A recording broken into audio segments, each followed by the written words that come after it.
নাফিজুল হক শাকিল মাত্র ২৩ বছরের একটি ছেলে, যার চোখে ছিল উচ্চশিক্ষার স্বপ্ন, যার বুক ভরা আশা ছিল পরিবারের মুখে হাসি ফোটানোর। বাংলাদেশের সিলেটের কানাইঘাটের এক গ্রাম থেকে হাজার হাজার মাইল দূরে লন্ডনে পাড়ি জমিয়েছিল সে।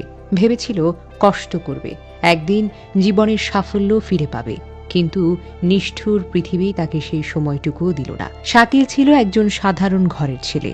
বড় কোনো বিলাসিতা তার স্বপ্নে ছিল না, ছিল শুধু মায়ের দুশ্চিন্তা মাখা মুখে হাসি আনার ইচ্ছা, বাবার নীরব পরিশ্রমের ঋণ শোধ করার দৃঢ় সংকল্প।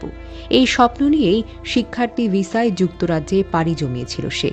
লন্ডন সাউথ ব্যাংক বিশ্ববিদ্যালয়ে ভর্তি হয়েছিল, ভেবেছিল লেখাপড়া শেষ করে একদিন নিজের পায়ে দাঁড়াবে। কিন্তু প্রবাস জীবন তো সহজ নয়।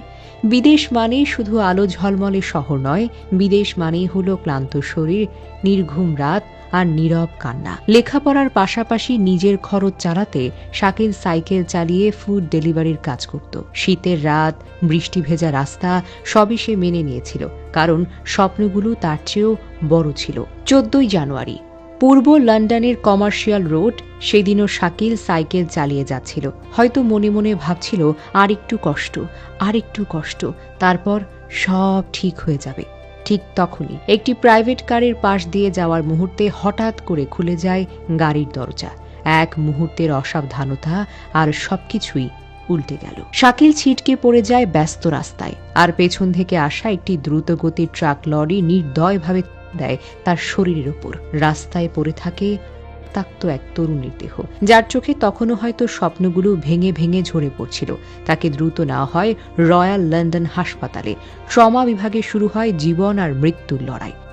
পাঁচটা দিন, টানা 5টা রাত, মেশিনের শব্দ, ডাক্তারদের দৌড়ঝাঁপ, আর দূরে কোথাও এক মায়ের বুক ফাটা দোয়া। হয়তো মা জানতেন না হাসপাতালে সেই বিছানায় শুয়ে থাকা ছেলেটা আর কখনো মা বলে ডাকবে না। 19শে জানুয়ারি, রাত 9:20।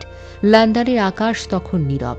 সেই মুহূর্তে থেমে যায় নাফিজুল হক শাকিলের হৃদস্পন্দন। একটি পরিবার হারায় তাদের স্বপ্ন, একজন বাবা হারান তার ভরসার ছেলেকে, একটি গ্রাম হারায় নিজের গর্ভ করার মানুষটাকে।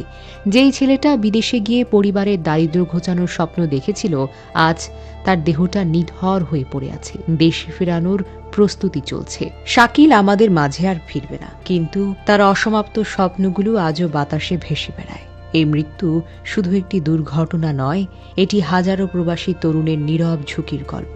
এটি অবহেলার মূল্য, এটি এক মায়ের আজীবনের কান্না। হে আল্লাহ, নাফিজুল হক শাকিলকে জান্নাতুল ফেরদাউস নসিব করুন। তার শোকাহত পরিবারকে দিন এই বেদনা সহ্য করবার মতো শক্তি।